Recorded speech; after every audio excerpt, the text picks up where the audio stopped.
And now, Hard Facts. Hard Facts with Dio.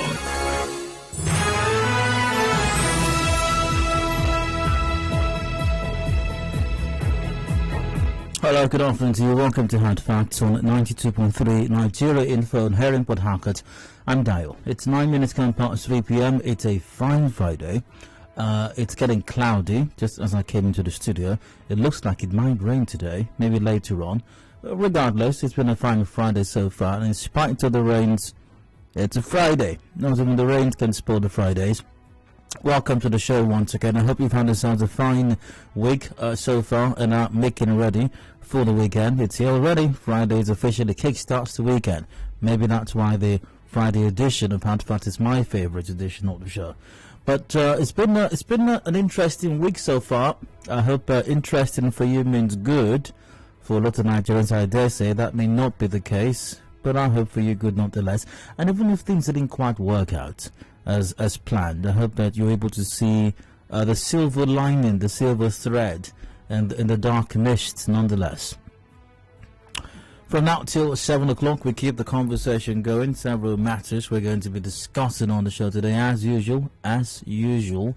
And by 7, the show officially comes to an end. The Sports Gang will be in by 7 o'clock for all the action from the world of sports, especially football.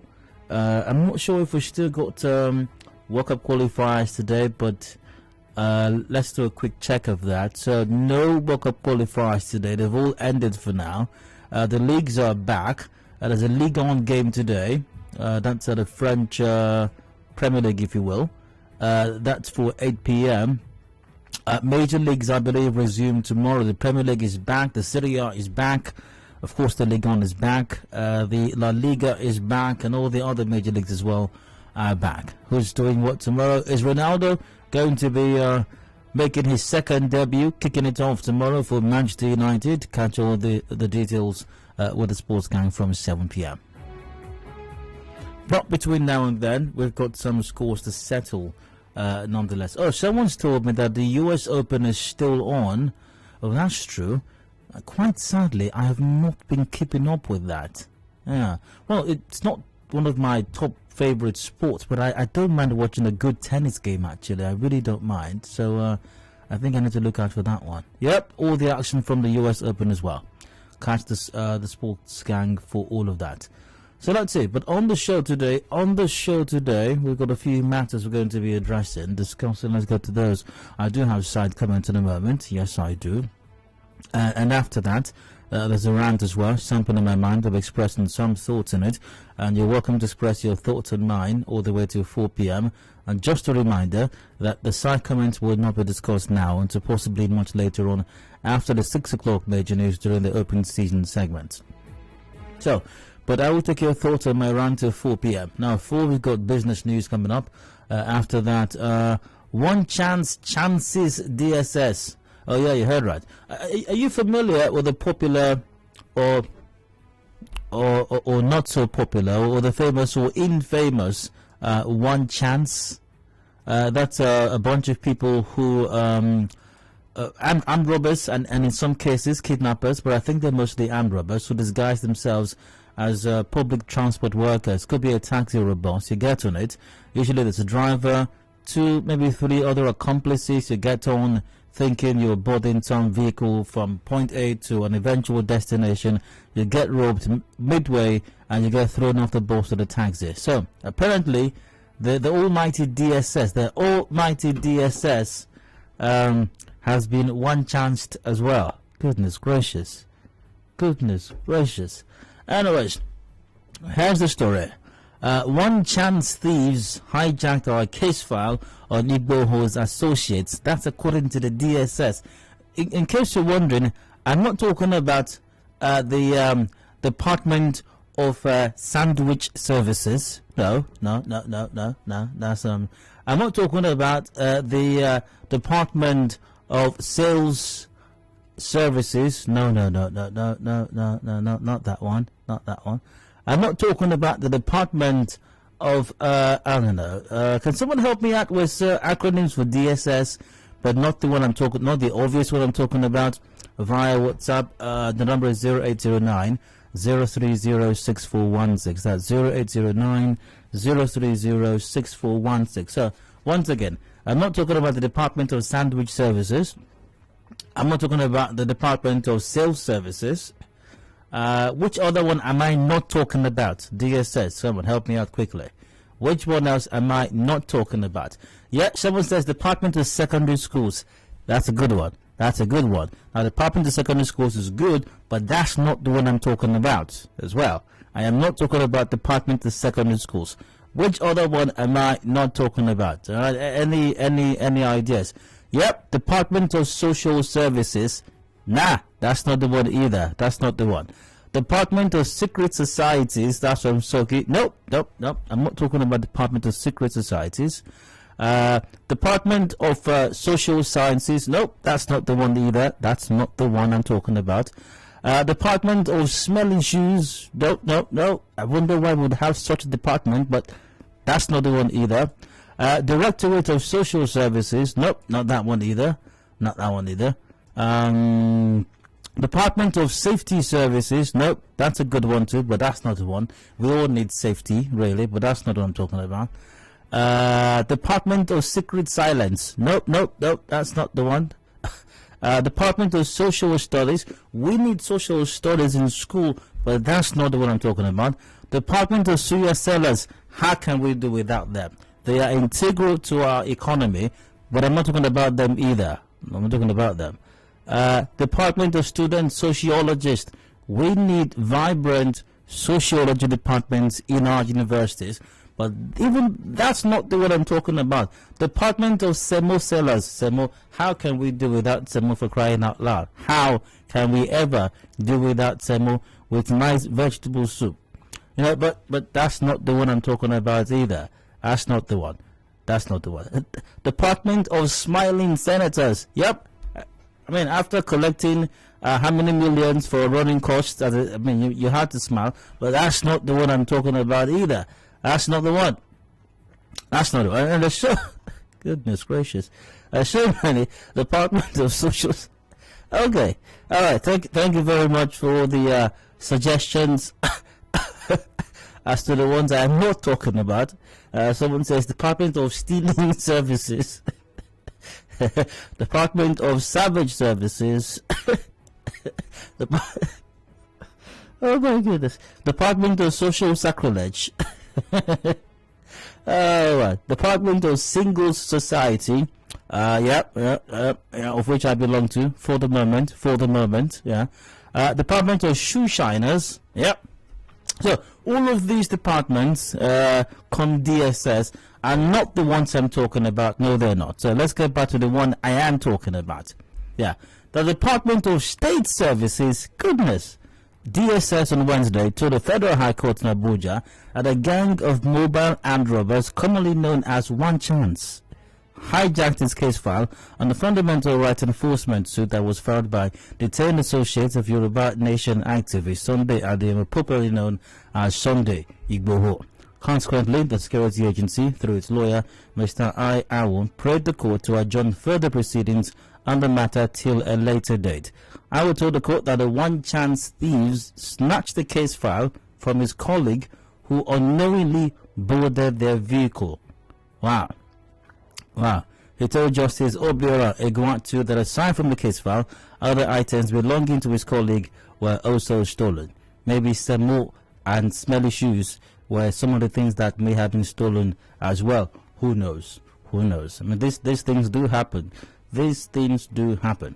So we'll look at that in the 4 o'clock hour. Yes, we will. So a few matters we're going to be considering as regards that. How does one describe the DSS's handling of the Igboho case? And remember, there's been a lot of there's been some furor as well as regards how the DSS is handling the Nnamdi Kanu case also, but we'll be focusing mostly on the Igboho matter and the One Chance situation, how the DSS was chanced by One Chance. Yeah, my guest, Barrister Festus Oguche, joins me for that conversation. In someone says Department of Saints and Sinners. All right, 4 o'clock hour after the business news. That takes us to 5. We got the news updates coming up. And after that, a 19-year-old allegedly has forged his JAMB result. And the remarkable thing about this story is, reportedly, it may have happened more than once, really. Well, here's a story from the Punch newspaper. 19-year-old candidate who sued JAMB for $1 billion handed over to police. The JAMB said it has handed over a 19-year-old candidate and a 2021-2022 UTME to the police for investigation of what it described as result tampering. According to the board's registrar, Professor Ishak Oloyede, who briefed journalists at JAMB's headquarters in Abuja on Friday, that was last Friday, a candidate, Chinedu John, claimed he scored 380 at the examination conducted in June, but was surprised to receive 265 from the board after the results were released. He said following an alleged alteration of the UTME score, the candidate's father, John Ifempam, approached an Enugu-based lawyer, Ikeazo Akaiwe, who wrote to JAMB for another opportunity for the board to retake the examination and demanded $1 billion as damages. Now, according to Oloyede, the lawyer said the $1 billion was to cover for the physical and emotional trauma the boy had been through from being offered two separate scores. But it's an interesting story, really, and quite disturbing as well, as to how we got to this point. But reportedly, according to JAMB, this boy may have been involved in forging this result or tampering the result he showed to his parents and God knows who else. But I'm wondering, why would a 19-year-old go this far? Is it possible that he was under too much pressure to get good scores from the UTME? Is that possible? Can parents or guardians put too much pressure on children to pass exams? Is there such a thing as too much pressure from parents or guardians on our children or students to get good grades? We'll look at that in the 5 o'clock hour after the news update. Headlines at 5:30, major news at 6 p.m. and open season after that till about 7 when we wrap up the show today.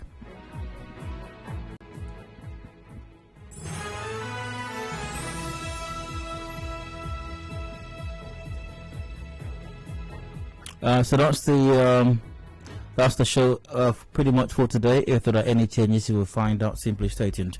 However, we keep the boat rolling right now for today's side comments, random stories and random thoughts that I came across as we checked out the news today. And the Julius Berger workers are still in trouble. You know, I told them some weeks ago. I told them, but they would not listen. How dare you try to tamper? In fact, you can tamper with anything else. In fact, even if God himself, allegedly, if God Jehovah Jireh, Yahweh, the God of Abraham, Isaac, and Jacob, were working on a project in Port Harcourt, whatever that project is, and you go to stop that project, nothing might happen. Nothing. I mean the God that created the heavens and the earth, the one that took him, was it 6 days for creation, and the Bible says on the 7th day he rested. The one that sent his only begotten Son, that whosoever believeth in him should not perish but have eternal life. Yeah, that same God. If you were embarking on a project and you went to stop it, he might forgive you. Nothing might happen. But you go beyond that, and then you go to stop flyover that Julius Berger is constructing. Oh my goodness. Oh my goodness. Flyover. Oh Lord. Oh, I'm not sure that even God can intercede on your behalf in this matter. I'm not sure that even Jesus, who paid the ultimate price, who shed his blood on the cross at Calvary, that you might have life, that you might have eternal life, I'm not sure that even he can help to blot out this particular stain.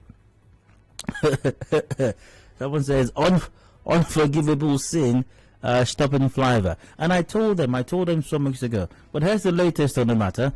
A worker for Julius Berger at one of the flyover construction sites in Port Harcourt says some of their colleagues who were arrested during their protest yesterday are still in police detention. In an interview with our correspondent, the worker, who chose to be anonymous, said those arrested were not violent in any way. let's hear what this person had to say. Just a moment, 10:21. No, not you. Yeah, that's you. Voila, here we are. So they start to open fire again. Workers start to run. All the workers run. So they catch some. Even the people, the strangers that they are going on their own, they catch them, join. So I mean, hearing it today, say they carry them go court. They say they need to look for people that will stand for them, people that they have property that the property that is worth more than 400,000 naira before they will feel release them. Those people now they are still in police custody. Based on say we are fighting for our right. We are no fighting. We are not even calling anybody. We are prepared to go government house before this thing happen. Wait, hold on. See, it were better you had gone to government house. you don't understand. It were better you had gone to Mopo 19. Allegedly, please don't go to Mopo 19. I beg you, do not go there. But maybe you went to stop flyover. Did you hear that we lost the commissioner allegedly over flyover? A commissioner lost it reportedly, allegedly, supposedly over flyover. Then you, masses, ordinary Nigerian, you're not even an honorable. Whether it is the real honorable or the one you ascribe unto yourself, you are not even an honorable. You are nothing.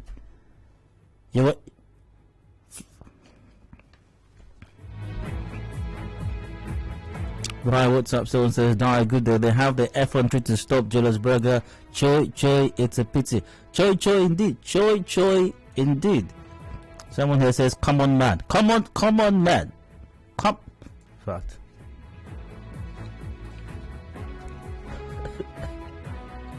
It's incredible, really. You know, some people would just not listen. Anyways. Reports that the police have rescued boat passengers who were kidnapped along the Bonny waterway. Recall that the five boat passengers were kidnapped reportedly along Bonny Port Harcourt waterway on Monday. According to the reports, one of the kidnappers was arrested. An official of the Chairman Maritime Workers Union of Nigeria Bonny unit confirmed the release to our correspondent, but did not give details, although the police have not issued any official statement on this. Okay. If there was an actual rescue, thumbs up to the police. If there was an actual rescue, it's great to know that our police are doing their job. But I wonder why the official of the Chairman Maritime Workers Union, who confirmed the release, did not give details. I know that for me is quite suspicious. Why not give details if they were rescued? I mean, these are things that we should talk about with joy and pride. How, kind of like, remember when the American was kidnapped, and I think it was brought in from, was it Niger? I don't remember right now, from some country that shares a border with Nigeria. And it was reported that the US sent special forces, and they came and they stormed the place and, they rescued, the person, and then they were out again, special forces, Why can't we describe it like that here and say that, the state CID just stormed the place and maybe, I don't know, or whatever it is, or special IG intelligence unit just stormed the place and just rescued, and then they just came out, and that would be nice. We would like some details. But what usually happens is when the police triumphantly express that they have been rescued, you see, we have rescued them. We rescued them, and then no details afterwards. What usually, as we've heard many times, is that the families of this person actually paid a ransom, and the police claim to have rescued. In some cases, I'm not saying that's what happened in this case. I hope they were actually rescued in this case, but we would like some details as to how the special forces of the Nigeria Police, possibly River State Command, stormed the hideout of the kidnappers and rescued these fellas. That would be nice indeed.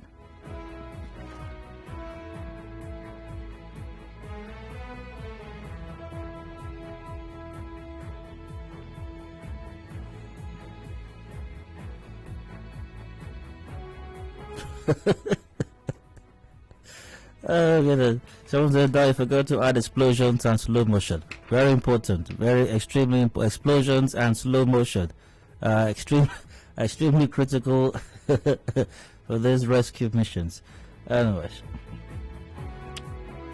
So, let's see. What has caught my attention on the news today as I checked it out?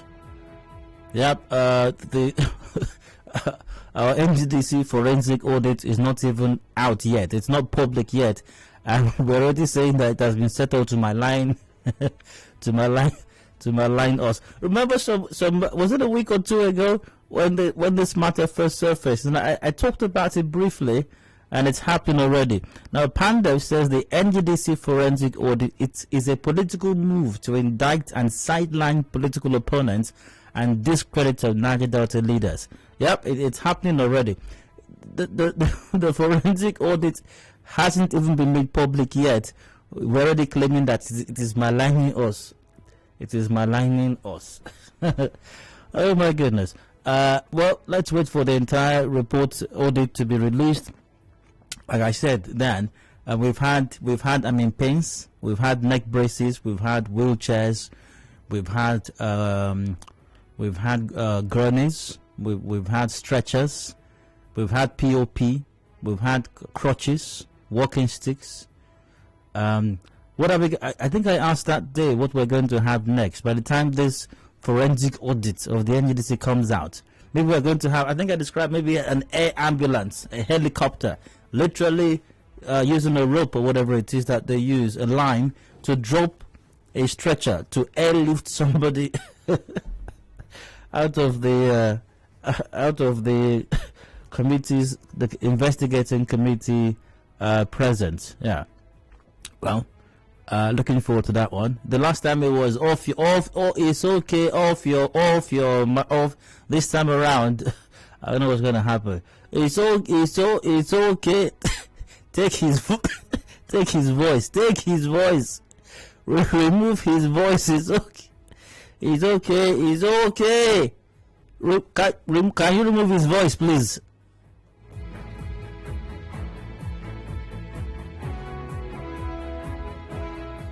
I don't have enough time right now, but okay, let's squeeze this one in.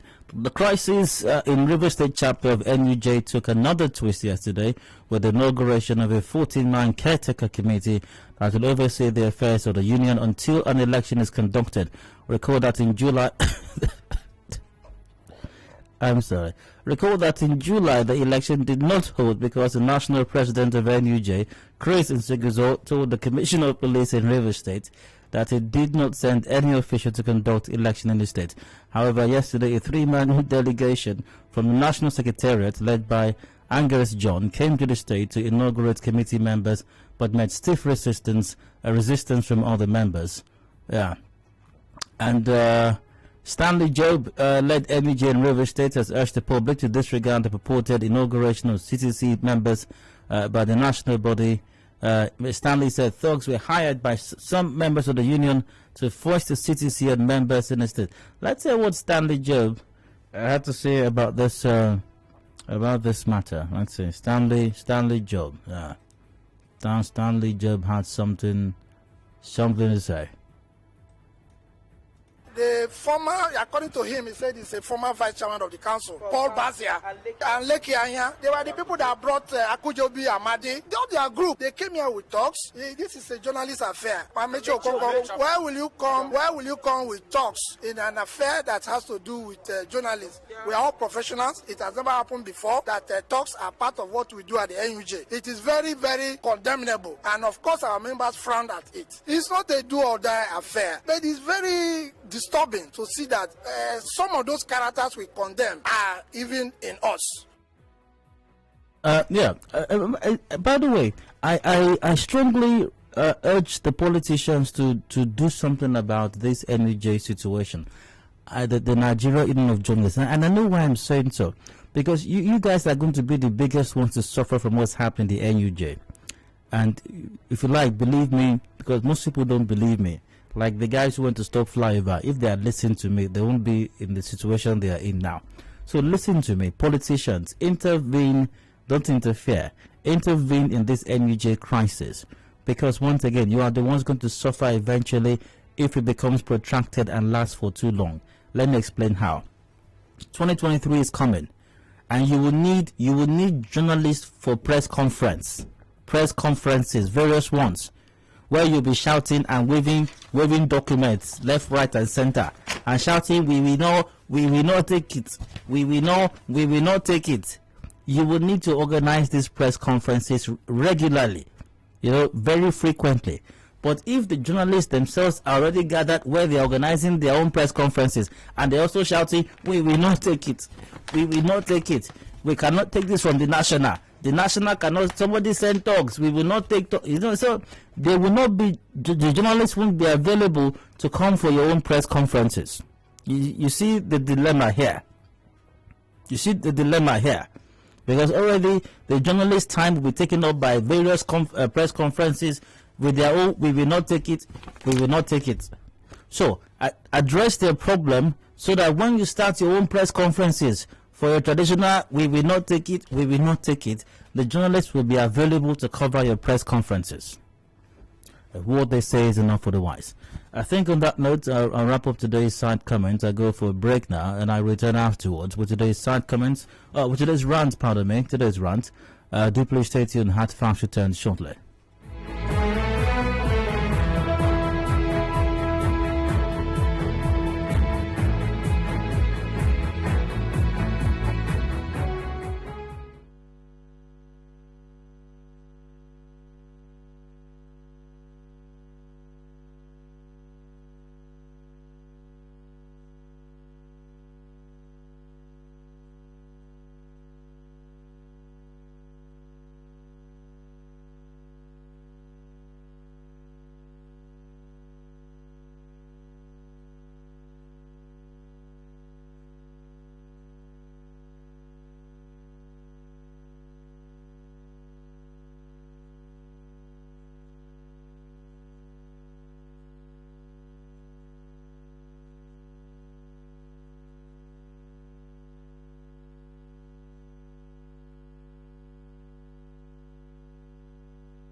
What we do goes beyond bringing you the news. We give you a chance to talk about it. Your opinion, your voice. This is 92.3 Nigeria Info, Port Harcourt. Your number one news, talk, and sports radio station. And now, Hard Facts. Hard Facts with Dayo.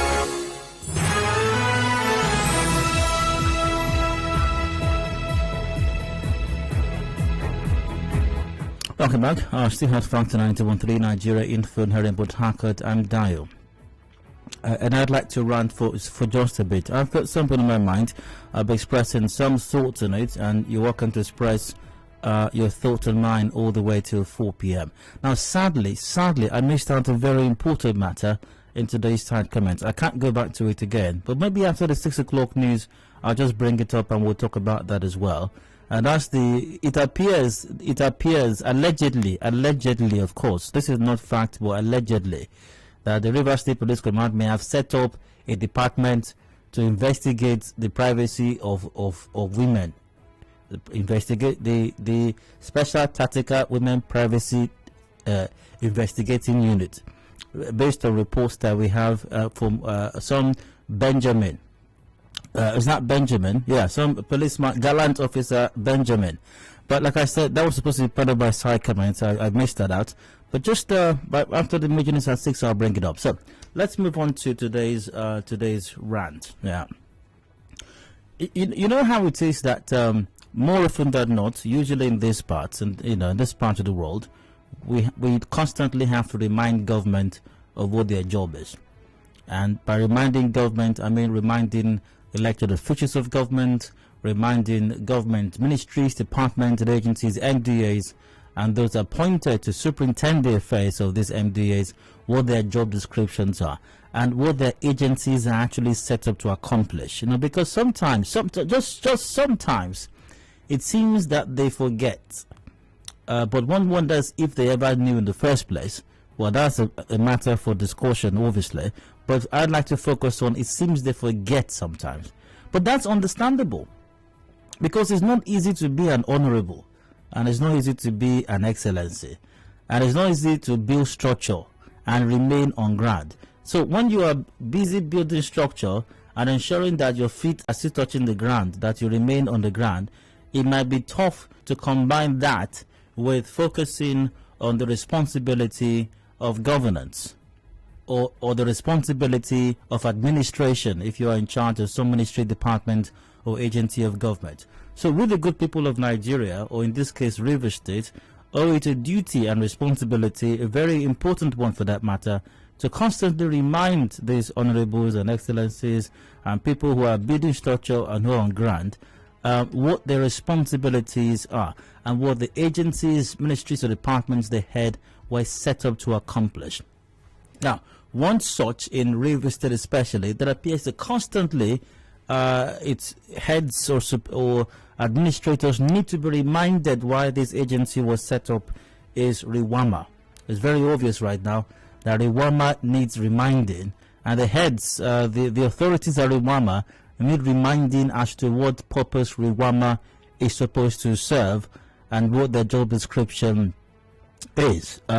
So, now this was on the news, on our news earlier. Rivers State Waste Management Agency RIWAMA has banned the dumping of waste on a median of roads. In a statement, the RIWAMA State Administrator Felix Oboa said a task force has been set up to enforce the order and arrest defaulters. But I checked, and if you checked on our Facebook page from yesterday, I believe, the press statement from RIWAMA was displayed on our page. You can go check it out yourself. It's Nigeria Info, facebook.com/Nigeria Info PH. But I've got the press statement here, and we'll go over it right now. RIWAMA, it was captioned or titled, RIWAMA bans dumping of waste at median of road, sets up task force to monitor compliance. Here we go. Now, for refusing to heed several pleas and warnings not to dump waste on the median of the road by residents and those doing business in the state, Rivers State Waste Management Agency RIWAMA has finally banned the Dirty Act forthwith. Oh, okay. So let me get this straight.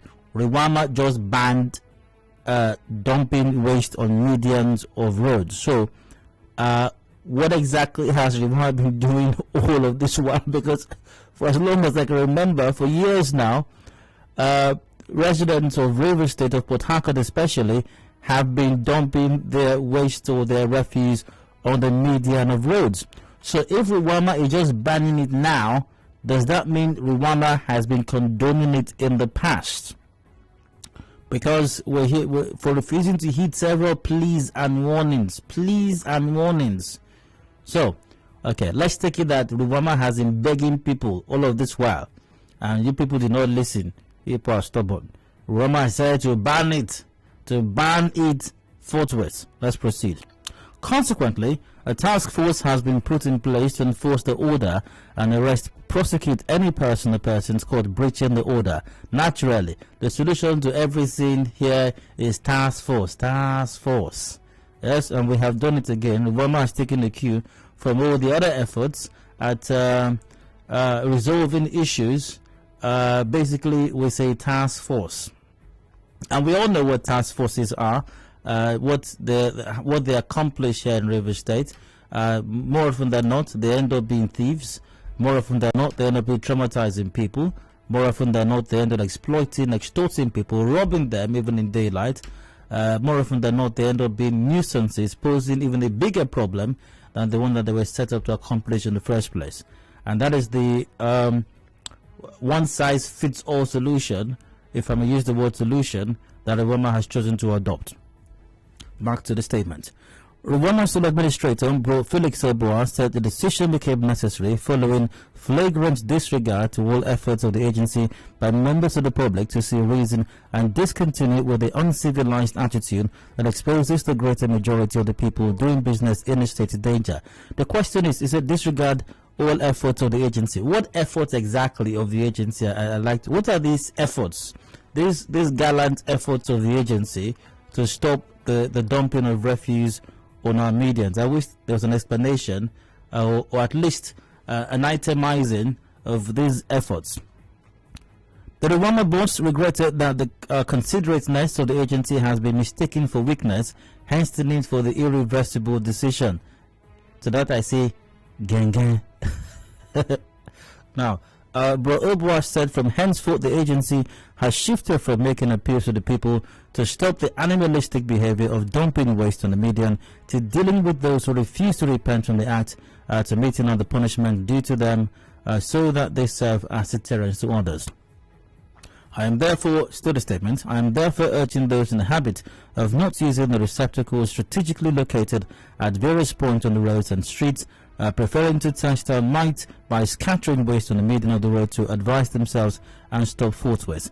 It's better to do so now than pleading for mercy if apprehended by the task force that has been given all the powers to monitor compliance to the ban order, Bro Obwa warrant, signed by some special advisor on media and publicity to the RIWAMA sole administrator. And the question I ask once again is, what exactly are these efforts that RIWAMA has put in place? Now, I can speak or I can speak to what happens everywhere in Rivers State, or even everywhere in Port Harcourt for that matter, but I can speak to what happens at least within some considerable radius of the M complex over here. We're somewhat along the East-West Road. I'm somewhat familiar with what happens along the other George axis as well. And the question is, I'd like to ask, especially along the East-West Road, Rumosi to Choba, Rumosi to Nkolu to Rumokoro, I'd like to ask, what receptacles exactly is RIWAMA referring to? I don't know. What receptacles? Well, bro, Felix Obwa, I don't know if somebody at RIWAMA told you that there are receptacles along somewhere here.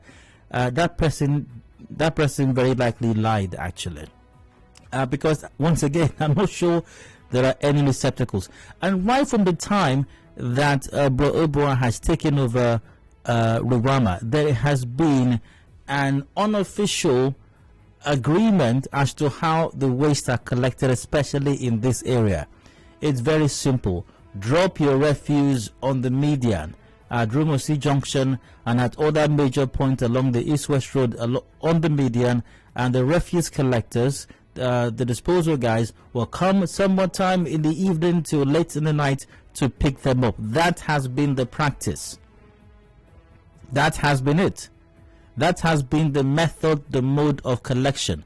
I'm not aware that any refuse truck or refuse van drives into Rumosi, drives into Rumekini, drives into Alu, drives into these other places and goes from house to house or street to street to go collect the refuse, because that is what should obtain.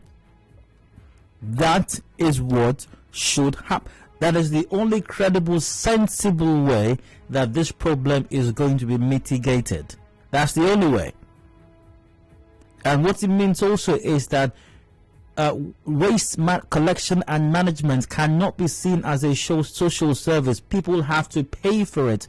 Not exorbitant, of course, but people have to pay to have their waste collected. If you can pay for the stuff that generates the waste, you have to be able to pay to have your waste properly collected and managed as well. Once again, the understanding is, drop your waste on the median, we will pick it up. When people drop their waste on the median, the trucks come. Everybody knows what time they come around and they pick it up. What you have told the people is, keep dropping your waste there, we will pick it up. If tomorrow it's announced and trucks go into the inner streets, from street to street, from house to house, picking up waste, then residents would literally have to be insane if they leave their houses, leave their homes, leave their streets and come to the East-West Road or to the other George Road and then drop their refuse on the median. They would have to be insane to do that. But the reason they're doing that is because government, and specifically RIWAMA, has not provided any sensible or reasonable alternative. And all of this talk about receptacles, I don't even know where that's coming from, really. I don't understand it. Collection and management of waste is not the most difficult thing in the world to do. You don't even need technocrats to figure this one out. and yet we're having such a difficult time fixing this. Press statements and threatening people with task force, and we will deal with them is not how you solve a problem of waste collection and management. It's a technical problem. It requires technical solutions. It requires use of technology. It requires some investment, government private sector partnerships. That's what it requires. No press statements and task force and we will deal with them. No. Enough said. On that note, I end my rant. Thanks for listening. Hope you went bored. Let's get to your take right now. Numbers are the same. Lines are open. 0817-923-0002, 0817-923-0003 or 0007. We're live on facebook.com/Nigerian for PH. WhatsApp on 0809-030-6416. Please keep it brief and straight to the point. Someone here says, Dio, good evening, scavengers are the ones disturbing this track here at night. You see these guys in operation at night, Kelax and Mamadi Flat. So, listen, for me, the scavengers are not even the problem. If the refuse is not dropped conspicuously on the roads, the scavengers would have no business being there.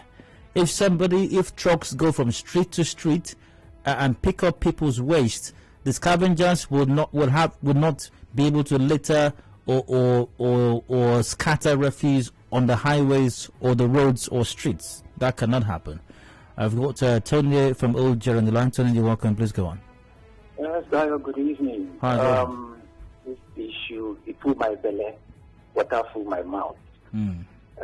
Because, yes, some areas where the president of the state governor has done excellently well. So I don't want his Pico fans or loyal fans or loyalists to begin to think that we are berating the governor. No, we're giving him a bad image. No, or either get a bad image. No. The issue is this. The president River State governor has failed in terms of refuse management. And as the name implies, refuse management. It requires managerial skill. That is not a rocket science. It is not in heaven. It is on earth. It is possessed by persons and even Nigerians who can do it excellently well.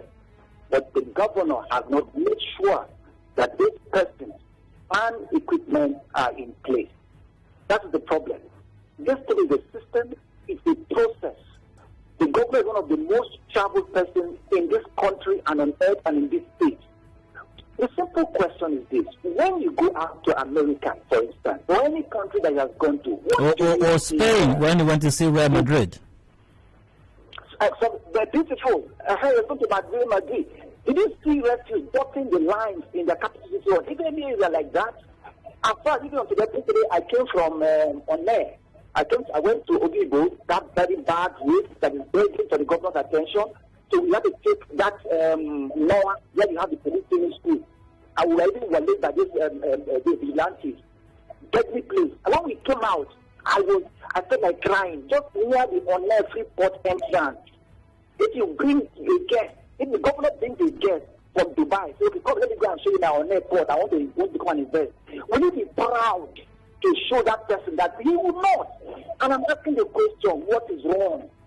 It's as if we are all like pigs. The whole road was littered with refuse dumps.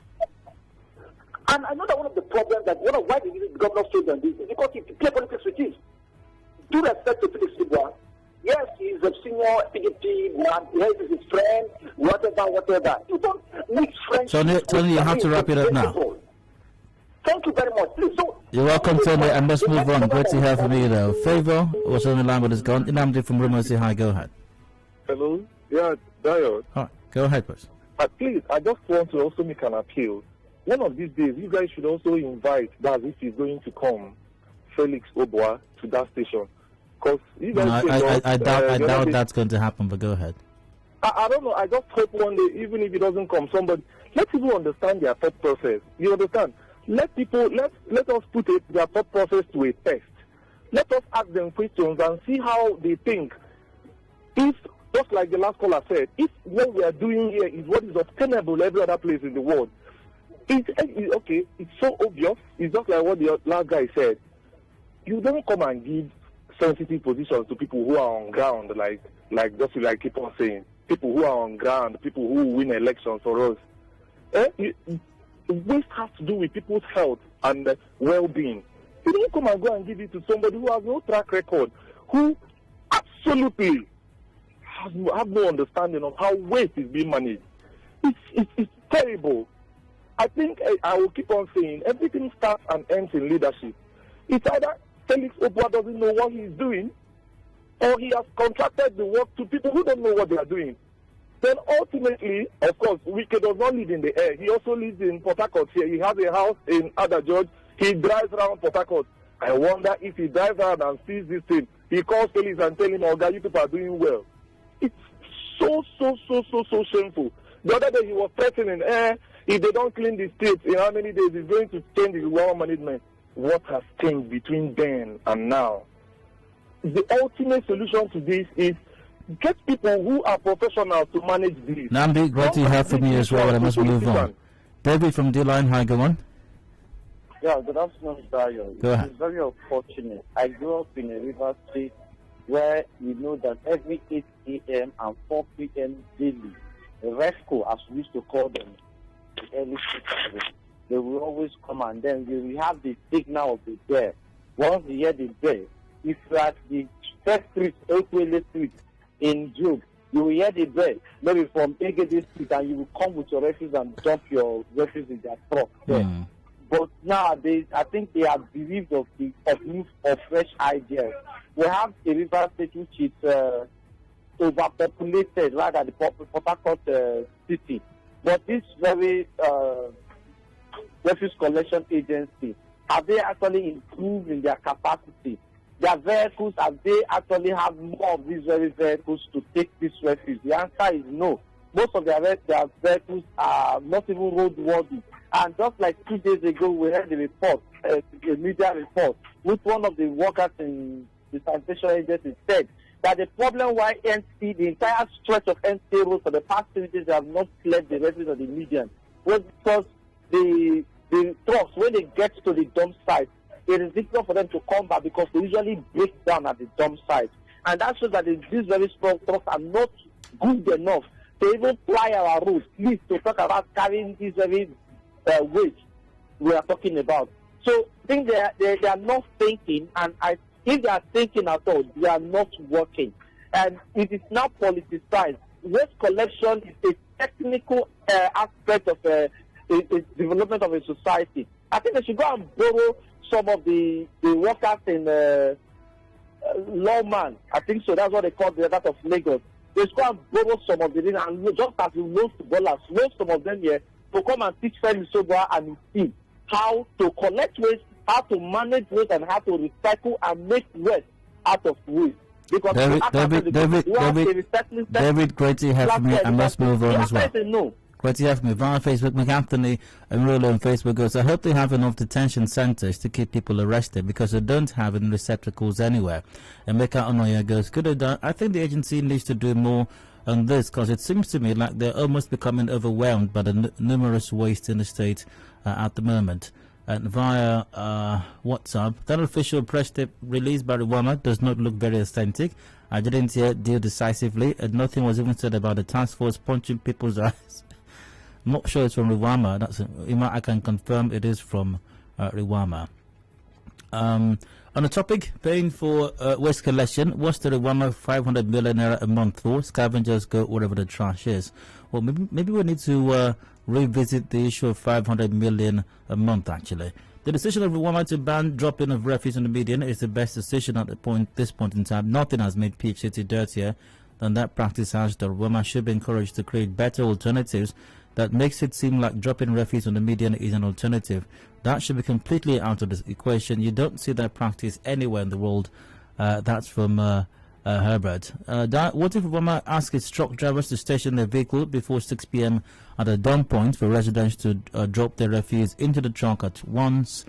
Tam Poku said that in. Well, Tam, maybe that could work. But then again, are you going to ask everybody from Rumosi, for example, to come out to Rumosi junction of the East-West Road by 6 p.m. to drop their waste. I mean, that doesn't seem, that's not feasible, is it? That obviously can't work, you know. But we need to look into this. We need to look into this. Very soon, RIWAMA boss, Bro Felix Ebwa, will tell Rivers residents to go and learn how to operate computers before they can dump their waste. I think it's high time they stop playing politics with everything. Let's see who has failed resign. Let someone else take over. Unity sent it in. Well, I have to wrap this up right now. RIWAMA, needless to say, hasn't done a great job. And it's not nuclear physics figuring out how to collect and manage waste. And if we don't know how to do it, we can learn from people who have done it. We're not trying to reinvent the wheel here. We can simply copy and paste. We're simply asking people to stop dropping refuse on the media. You have banned it and task force will deal with them. Is obviously not the solution. It's 4 p.m. now. A break for the business news. When I return, the DSS entered one chance. Stay with us.